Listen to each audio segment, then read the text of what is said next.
Greetings from the eye of the hurricane. This is our second storm in 2 weeks. It's coming toward us, and I'm at the University of North Carolina, Wilmington, where my colleagues got up this morning and looked out the window and said, "We fear for our lives and our property." And I thought, good zone weather. Ultimate, like writing for me, is about spirit, but I don't know if it's spirit of the game. It starts with the spirit of non-conformity. 5 years ago, my wife and daughter and I were walking around Walden Pond, where the father of nonconformity, Henry David Thoreau, spent a year and a half in a cabin. I had my daughter up on my shoulders, and my wife pointed to the foundation where the cabin had been and said to my daughter, "That's where the man lived who ruined Daddy's life."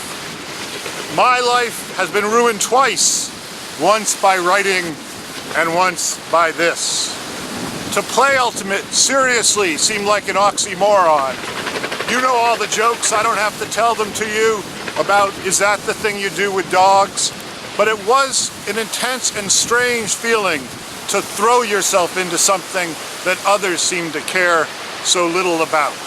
It was a sport, and is a sport no doubt, with an inferiority complex, with a chip on its shoulder. I think that playing the sport built muscles of nonconformity. So that's the first spirit I would like to talk about. Spirit of the game to me seems a little bit too much like an ism, like perfectibility of man. I like the wilder spirit. I like the wild spirit, the spirit of nonconformity, and most of all, the spirit of team. The hostages would link our arms before games on days like this and say, "May our passes be linked as our arms are now." I thought Ultimate was a silly thing, and I kept trying to quit. But something strange happened during my 20s. Friendships deepened. My girlfriend was an Ultimate player. Everything good out of my life seemed to come from Frisbee. Then when I was 29, I found out I had testicular cancer.